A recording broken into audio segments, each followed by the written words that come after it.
दोस्तों, supreme court ने एक टिप्पणी की है और एक फैसला भी पलट दिया है। इस फैसले में 498 ए का जिक्र है। 498 ए क्या है? सुप्रीम कोर्ट ने ऐसा क्या टिप्पणी किया और किस फैसले को सुप्रीम कोर्ट ने पलट दिया? आपको इस वीडियो में आराम से आसान भाषा में बताते हैं। सुप्रीम कोर्ट ने कहा है कि जो आईपीसी की धारा 498 के तहत में ससुराल पक्ष की जो क्रूरता है उसको साबित करने के लिए जो दहेज की मांग का आरोप लगाना जरूरी नहीं है। यह कानून 1983 में शादीशुदा महिलाओं को पति और ससुराल पक्ष की जो प्रताड़ना से बचाने के लिए लागू किया गया था, 498 ए को, ताकि लड़की को बचाया जा सके, प्रताड़ित न किया जा सके। जस्टिस विक्रमनाथ और जस्टिस प्रसन्ना की जो बेंच है उसने कहा कि धारा 498 ए में दो तरह की क्रूरता को अपराध माना गया है।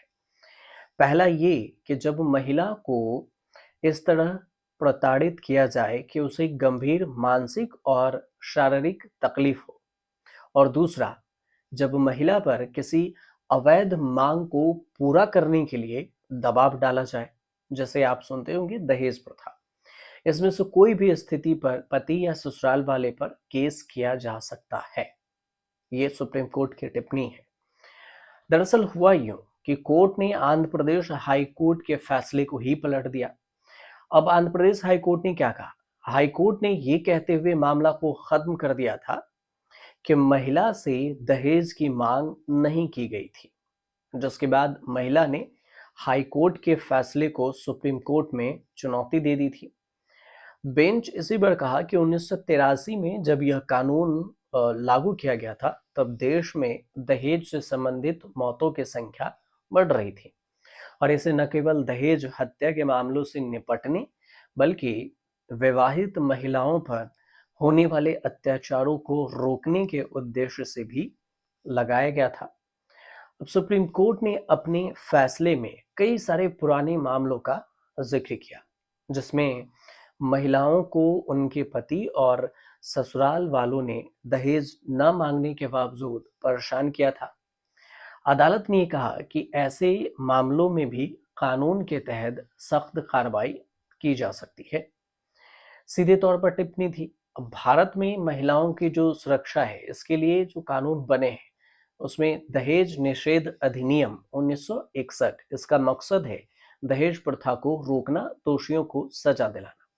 दुरुपयोग में कई मामलों में महिलाएं दहेज उत्पीड़न का झूठा आरोप लगाकर पति और ससुराल वालों को परेशान करती हैं, ऐसा भी जिक्र है। अब जो आईपीसी की धारा है 498 ए 498 ए का मकसद विवाहित महिलाओं को दहेज उत्पीड़न और मानसिक शारीरिक प्रताड़ना से बचना। इसका दुरुपयोग क्या हुआ कि इस धारा के तहत में गिरफ्तारी तत्काल होती थी, और कई मामलों में पुरुषों और उनके परिवार को बिना जांच के ही परेशान किया जाता है।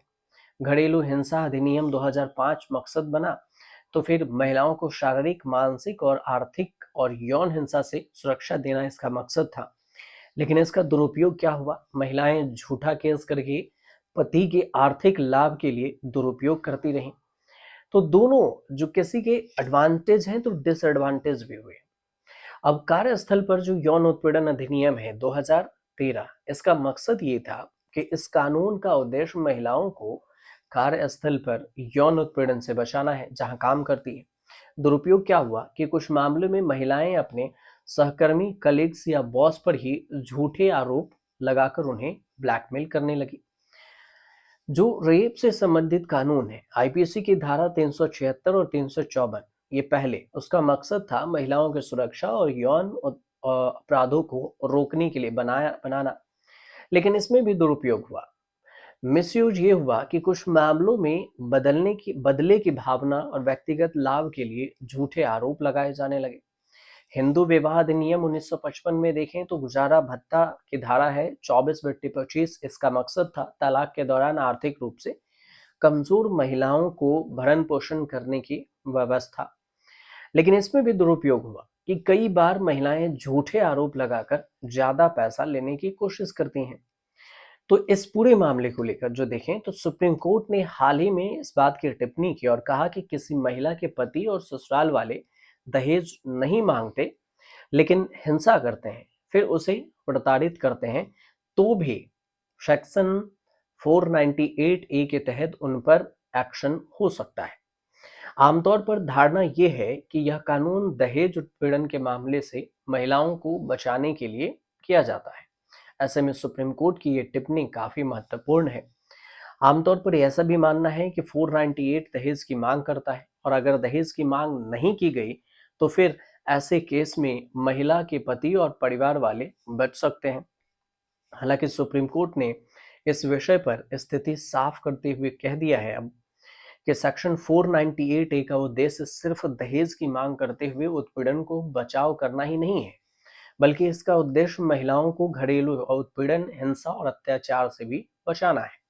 जस्टिस विक्रमनाथ और जस्टिस प्रसन्ना वी वड़ाले की खंडपीठ जो बेंच है, उन्होंने कहा कि अब बीएनएस की जो धारा 498 है 8A है, उसके तहत अपराध का मूल क्रूरता और यह केवल दहेज की मांग तक सीमित नहीं है।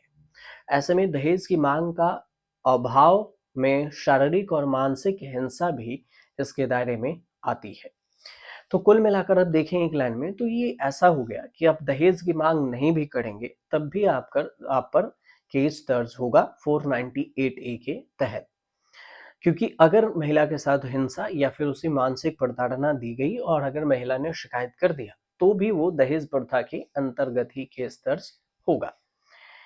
अब सुप्रीम कोर्ट का ये फैसला आंध्र प्रदेश के फैसले को पलटते हुए इस बात की टिप्पणी और ये रजिस्टर्ड कर दिया कि 498 ए में अब बदलाव भी हो गया, एड ऑन भी हम कर रहे हैं। फिलहाल आपको जानकारी सही लग रही हो तो हमारे चैनल को सब्सक्राइब कीजिए, शेयर कीजिए और कमेंट कीजिए।